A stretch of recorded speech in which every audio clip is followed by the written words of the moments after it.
Bảng minh họa tỷ lệ thu nhập hộ gia đình hàng tháng mà 5 quốc gia châu Âu chi cho thực phẩm và đồ uống, nhà ở, quần áo và giải trí. Tóm tắt thông tin bằng cách chọn và báo cáo các tính năng chính và so sánh khi có liên quan. Bảng này cho thấy mức thu nhập hộ gia đình mà 5 quốc gia ở châu Âu chi tiêu mỗi tháng cho 4 mặt hàng. Nhìn chung rõ ràng là tất cả 5 quốc gia dành phần lớn thu nhập của họ cho thực phẩm và đồ uống và nhà ở, nhưng ít hơn nhiều cho quần áo và giải trí. Nhà ở là hạng mục chi tiêu lớn nhất đối với Pháp, Đức và Vương quốc Anh. Với tất cả, họ chi tiêu khoảng 1/3 thu nhập của họ cho việc này, lần lượt là 30%, 33% và 37%. Ngược lại, họ dành khoảng 1/4 cho thực phẩm và đồ uống. Tuy nhiên, mô hình này được đảo ngược đối với Thổ Nhĩ Kỳ và Tây Ban Nha. Những người dành khoảng 1/5 thu nhập của họ cho nhà ở, nhưng khoảng 1/3 cho thực phẩm và đồ uống. Tất cả 5 quốc gia chi tiêu ít hơn nhiều cho hai mặt hàng còn lại. Đối với quần áo, Pháp và Tây Ban Nha chi tiêu ít nhất dưới 10%, trong khi 3 quốc gia còn lại chi tiêu tương tự, dao động từ 11% đến 15%. Ở mức 19%, Đức dành phần lớn cho giải trí, trong khi Anh và Thổ Nhĩ Kỳ chi khoảng một nửa số tiền này, với chi tiêu của Pháp và Tây Ban Nha giữa 3 quốc gia còn lại. The table illustrates the proportion of monthly household income 5 European countries spend on food and drink, housing, clothing and entertainment. Summarize the information by selecting and reporting the main features and make comparisons where relevant. The table shows the amount of household income that 5 countries in Europe spend per month on 4 items. Overall, it is evident that all 5 countries spend the majority of their income on food and drink and housing, but much less on clothing and entertainment. Housing is the largest expenditure item for France, Germany and the UK, with all of them spending around 1/3 of their income on this, at 30%, 33% and 37%, respectively. In contrast, they spend around a quarter on food and drink. However, this pattern is reversed for Turkey and Spain, who spend around 1/5 of their income on housing, but approximately 1/3 on food and drink. All 5 countries spend much less on the remaining 2 items. For clothing, France and Spain spend the least, at less than 10%, while the other 3 countries spend around the same amount, ranging between 11% and 15%. At 19%, Germany spends the most on entertainment, whereas UK and Turkey spend approximately half this amount, with France and Spain spending between those other 3 nations. Bảng minh họa tỷ lệ thu nhập hộ gia đình hàng tháng mà 5 quốc gia châu Âu chi cho thực phẩm và đồ uống, nhà ở, quần áo và giải trí. Tóm tắt thông tin bằng cách chọn và báo cáo các tính năng chính và so sánh khi có liên quan. Bảng này cho thấy mức thu nhập hộ gia đình mà 5 quốc gia ở châu Âu chi tiêu mỗi tháng cho 4 mặt hàng. Nhìn chung rõ ràng là tất cả 5 quốc gia dành phần lớn thu nhập của họ cho thực phẩm và đồ uống và nhà ở, nhưng ít hơn nhiều cho quần áo và giải trí.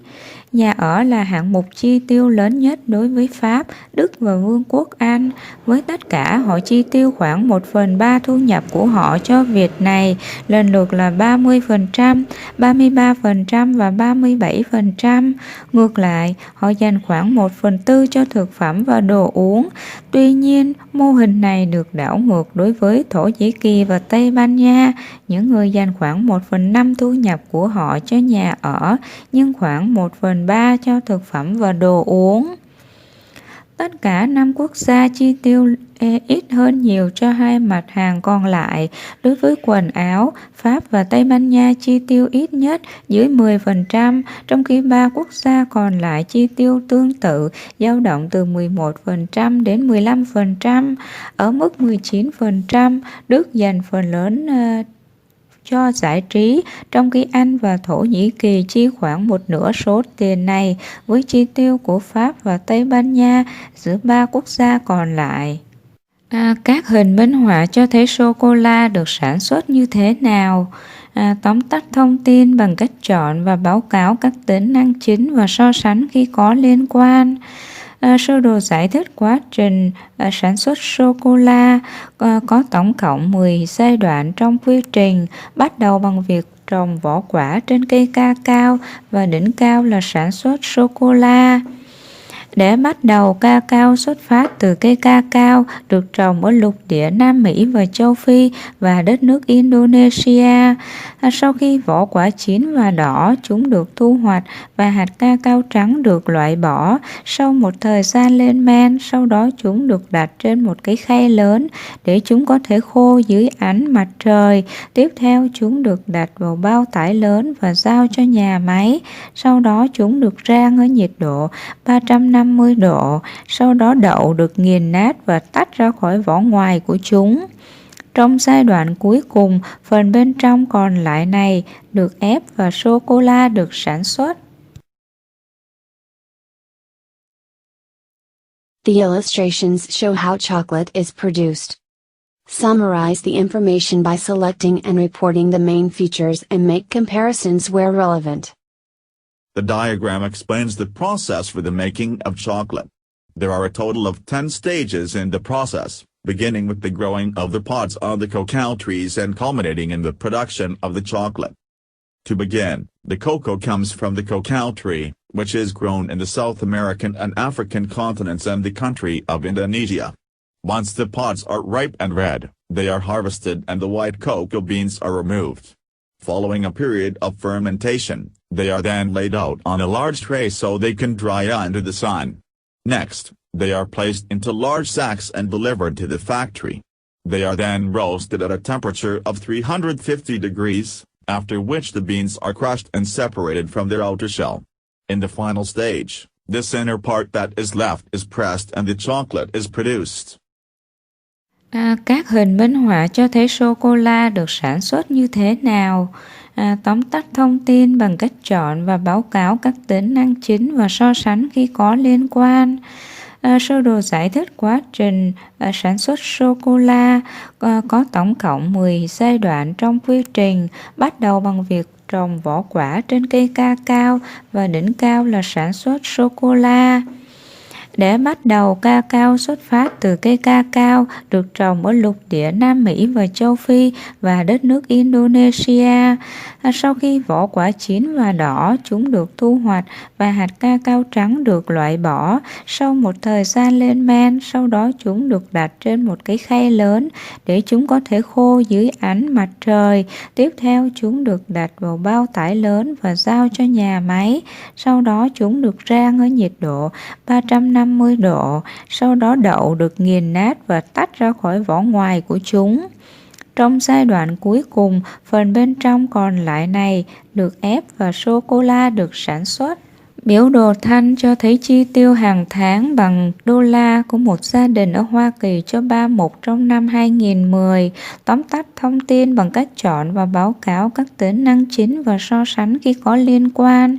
Biểu đồ thanh mô tả chi tiêu hàng tháng cho thực phẩm, gas và quần áo của một gia đình sống ở Hoa Kỳ vào năm 2010. Nhìn chung có thể thấy rằng mức chi tiêu dao động trong giai đoạn này. Để bắt đầu vào tháng 1, phần lớn tiền đã được chi cho thực phẩm vào khoảng 500 đô la mỗi tháng. Mặc dù chi tiêu cho thực phẩm tăng nhẹ trong tháng tiếp theo, nhưng sau đó nó đã giảm xuống mức chi thấp nhất cho tất cả các mặt hàng vào cuối kỳ, chỉ hơn 300 đô. Ga xuất hiện theo mô hình ngược lại với chi tiêu thực phẩm, nó bắt đầu thấp hơn ở mức khoảng 350 đô la mỗi tháng, giảm trong tháng tiếp theo và sau đó tăng đáng kể để hoàn thành chỉ dưới 600 đô la vào tháng 4. Quần áo với mức giá chỉ hơn 200 đô la chiếm tỷ lệ chi tiêu thấp nhất vào đầu kỳ, biến động mạnh theo khung thời gian. Sau khi đạt được mức tương tự như thực phẩm vào tháng 2, gần 600 đô la, nó đã giảm đáng kể vào tháng 3, sau đó nhảy vọt lên chỉ dưới 700 đô la trong tháng cuối cùng. Ngoài trừ sự gia tăng trong tháng 3, chi tiêu trung bình giảm nhẹ trong 4 tháng. The bar chart shows the monthly spending in dollars of a family in the USA on 3 items in 2010. Summarize the information by selecting and reporting the main features and make comparisons where relevant. The bar chart depicts the monthly expenditure on food, gas and clothing of a family living in the USA in 2010. Overall, it can be seen that levels of expenditure fluctuated over the period. To begin, in January the most money was spent on food, at approximately $500 per month. Although expenditure on food increased slightly the following month, it then fell to account for the lowest expenditure of all of the items at the end of the period at just over $300. Gas appeared to follow the opposite pattern to food spending. It started lower at about $350 per month, falling in the following month, and then increasing significantly to finish at just under $600 in April. Clothing, which at just over $200 accounted for the lowest expenditure at the beginning of the period, fluctuated dramatically over the time frame. After reaching around the same levels as food in February, nearly $600, it dropped markedly in March, then jumped to just under $700 in the final month. With the exception of an increase in March, average spending decreased slightly over the 4 months. Biểu đồ thanh cho thấy chi tiêu hàng tháng bằng đô la của một gia đình ở Hoa Kỳ cho 3 mục trong năm 2010, tóm tắt thông tin bằng cách chọn và báo cáo các tính năng chính và so sánh khi có liên quan.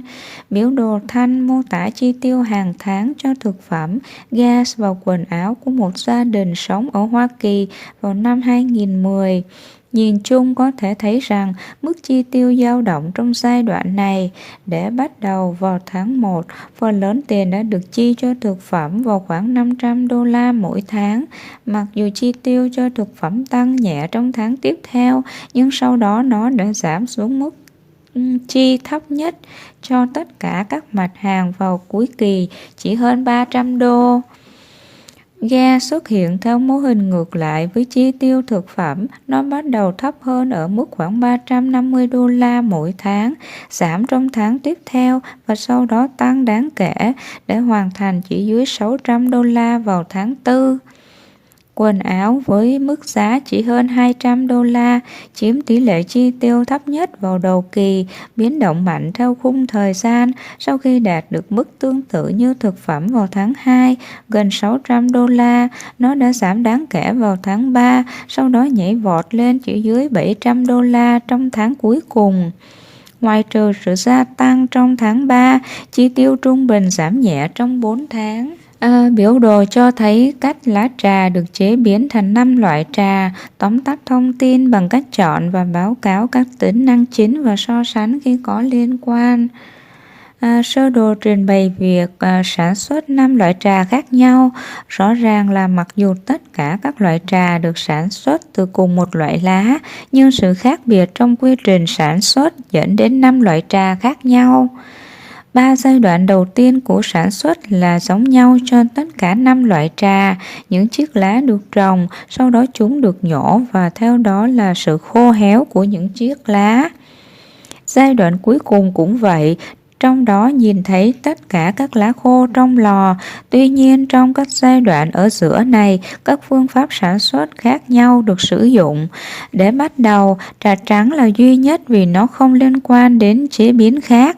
Ngược lại, trà xanh, ô long và đen lá lớn đều được cuộn lại như một phần của quy trình. Tuy nhiên, trong khi trà xanh được hấp trước khi được cuộn nhưng không được lên men, hai loại trà còn lại được cuộn đầu tiên và sau đó được lên men. Ô long chỉ hơi, nhưng đen lá lớn hoàn toàn. Cuối cùng, trà đen lá nhỏ không được hấp, cũng không được cuộn, nhưng được nghiền nát trước khi được lên men hoàn toàn. The diagram shows how tea leaves are processed into 5 tea types. Summarize the information by selecting and reporting the main features and make comparisons where relevant. The diagram presents the manufacture of 5 different types of tea. It is immediately apparent that although all the teas are produced from the same leaf, the differences in the manufacturing process result in 5 different types of tea. The first three stages of manufacture are the same for all of the 5 teas. The leaves are grown, they are then plucked, and following this withering of the leaves are yours.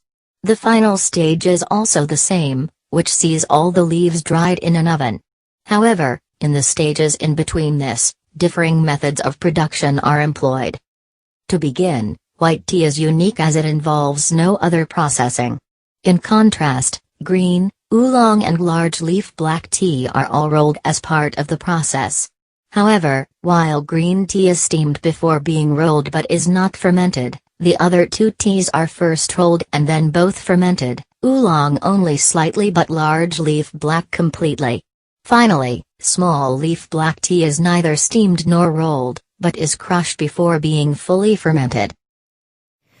Biểu đồ cho thấy cách lá trà được chế biến thành 5 loại trà, tóm tắt thông tin bằng cách chọn và báo cáo các tính năng chính và so sánh khi có liên quan. Sơ đồ trình bày việc sản xuất 5 loại trà khác nhau.